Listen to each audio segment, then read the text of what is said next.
ಮನುಷ್ಯತ್ವ ಮರೆಯದಿರೋಣ. ಒಂದಾನೊಂದು ಕಾಲದಲ್ಲಿ ಒಬ್ಬ ಮಹಾಕೋಪಿಷ್ಠ ಜಮೀನ್ದಾರನಿದ್ದ.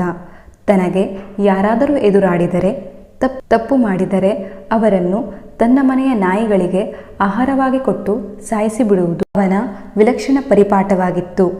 ಅವನ ನಾಯಿಗಳು ಅಷ್ಟೇ ಕ್ರೂರವಾಗಿದ್ದವು. ಯಾರಾದರೂ ಸಿಕ್ಕಿದರೆ ಸಾಕು, ಸೀಳಿ ತಿಂದು ಬಿಡುತ್ತಿದ್ದವು. ಜಮೀನ್ದಾರನಿಗೊಬ್ಬ ನಂಬಿಕಸ್ಥ ಸಹಾಯಕನಿದ್ದ. ಅವನು ಸಾತ್ವಿಕ ಗುಣದವನು. ತನ್ನೊಡೆಯನ ಕ್ರೌರ್ಯವನ್ನು ಕಂಡು ಆತ ರೋಸಿ ಹೋಗಿದ್ದ. ಆದರೇನು ಮಾಡುವುದು? ಆಡುವಂತಿರಲಿಲ್ಲ, ಅನುಭವಿಸುವಂತಿರಲಿಲ್ಲ. ಒಮ್ಮೆ ಯಾವುದೋ ಸಣ್ಣ ಪ್ರಮಾದವಾಗಿ ಹೋಯಿತು. ಆ ಸಹಾಯಕ ಒಡೆಯನ ವಿರುದ್ಧವೇ ಮಾತಾಡುವ ಸ್ಥಿತಿ ನಿರ್ಮಾಣವಾಯಿತು. ವಾಡಿಕೆಯಂತೆ ಜಮೀನ್ದಾರ ಇವನಿಗೂ ಶಿಕ್ಷೆ ವಿಧಿಸಿದ.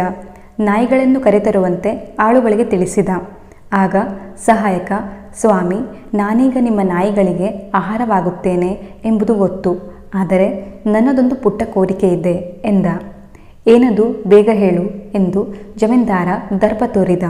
ನಾನು 16 ವರ್ಷ ಕಾಲ ಅನನ್ಯ ಶ್ರದ್ಧಾಭಕ್ತಿಗಳಿಂದ ತಮ್ಮ ಸೇವೆ ಮಾಡಿದೆ. ಅದಕ್ಕೆ ಪ್ರತಿಯಾಗಿ ಕೊಡುಗೆ ಏನನ್ನೂ ನಾನು ಬೇಡುವುದಿಲ್ಲ. ಆದರೆ ಇನ್ನು 10 ದಿನಗಳ ಕಾಲ ಬದುಕುವುದಕ್ಕೆ ದಯವಿಟ್ಟು ನನಗೆ ಅವಕಾಶ ಮಾಡಿಕೊಡಬೇಕು ಎಂದು ಸಹಾಯಕ ಭಿನ್ನವಿಸಿಕೊಂಡ. ಇದೆಂಥ ವಿಚಿತ್ರ ಬೇಡಿಕೆ ಎಂದು ಅಚ್ಚರಿಗೊಂಡರೂ ಇನ್ನೊಂದು 10 ದಿನ ತಾನೇ, ಆಮೇಲೆ ಹೇಗೋ ಸಾಯುತ್ತಾನೆ ಎಂಬ ಎಣಿಕೆಯೊಂದಿಗೆ ಜಮೀನ್ದಾರ ಸಹಾಯಕನಿಗೆ ಬೇರೊಂದು ಜಾಗದಲ್ಲಿ ಇರುವುದಕ್ಕೆ ವ್ಯವಸ್ಥೆ ಮಾಡಿ ಅವನ ಮೇಲೊಂದು ಕಣ್ಣಿಟ್ಟಿರುವಂತೆ ಆಳುಗಳಿಗೆ ಸೂಚಿಸಿದ. ಮರುದಿನದಿಂದ ಸಹಾಯಕನ ದಿನಚರಿಯೇ ಬದಲಾಯಿತು. ಬೆಳಗಾಗೆದ್ದು ನಾಯಿಗಳಿಗೆ ಆಹಾರ ನೀಡುತ್ತಿದ್ದ, ಮೈದಡವಿ ಮುದ್ದಿಸುತ್ತಿದ್ದ, ಸ್ನಾನ ಮಾಡಿಸಿ ಆಟವಾಡಿಸುತ್ತಿದ್ದ. ಹೀಗೆ ದಿನವಿಡೀ ಅವುಗಳ ಜೊತೆ ಕಾಲ ಕಳೆಯತೊಡಗಿದ. ಆ ನಾಯಿಗಳು ಅವನ ಆಪ್ತತೆಯನ್ನು ಆನಂದಿಸುತ್ತಿದ್ದವು. 11ನೆಯ ದಿನ ಬಂದಿತು. ಅದು ಸಹಾಯಕನಿಗೆ ಶಿಕ್ಷೆ ಜಾರಿಯಾಗುವ ದಿನ. ನಾಯಿಗಳನ್ನು ಕರೆತಂದು ಸಹಾಯಕನ ಸಮೀಪದಲ್ಲಿ ಬಿಡುವಂತೆ ಜಮೀನ್ದಾರನ ಆಜ್ಞೆ ಆಯಿತು. ಹೀಗೆ ಬಂದ ನಾಯಿಗಳು ಆತನನ್ನು ಸೀಳಿ ತಿಂದೇ ಬಿಡುತ್ತವೆ ಎಂದು ನಿರೀಕ್ಷಿಸಿದ ಜಮೀನ್ದಾರನಿಗೆ ಅಚ್ಚರಿ ಕಾದಿತ್ತು.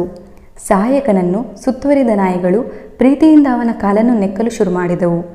ಆತ ಕೂಡ ಮಮಕಾರದಿಂದ ಅವನ್ನು ಮುದ್ದಿಸತೊಡಗಿದ. ಈ ದೃಶ್ಯ ಕಂಡು ಗೊಂದಲಗೊಂಡ ಜಮೀನ್ದಾರನನ್ನು ಕುರಿತು ಸಹಾಯಕ ಹೀಗೆಂದ. ಸ್ವಾಮಿ, ಇಷ್ಟು ವರ್ಷ ನಿಮ್ಮ ಸೇವೆ ಮಾಡಿದೆ. ಆದರೆ ನನಗೆ ಸಿಕ್ಕ ಪ್ರತಿಫಲ ಸಣ್ಣ ಪ್ರಮಾದಕ್ಕೆ ಮರಣದಂಡನೆ.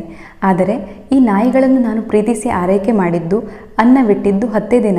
ಪರಿಣಾಮ ನನಗೆ ಸಿಕ್ಕಿದ್ದು ಜೀವದಾನ. ಈಗ ಹೇಳಿ, ಮನುಷ್ಯರಾಗಿ ಹುಟ್ಟಿ ಮನುಷ್ಯತ್ವವನ್ನು ಮರೆತು ಪ್ರಾಣಿಯಾಗಿ ಬದುಕುವುದು ಮೇಲೋ, ಅಥವಾ ಪ್ರಾಣಿಯಾದರೂ ಒಳ್ಳೆಯತನದಿಂದ ಉಪಕಾರ ಸ್ಮರಣೆಯಿಂದ ಬದುಕುವುದು ಮೇಲೋ? ತಪ್ಪಿನ ಅರಿವಾಗಿ ಜಮೀನ್ದಾರ ತಲೆ ತಗ್ಗಿಸಿದ.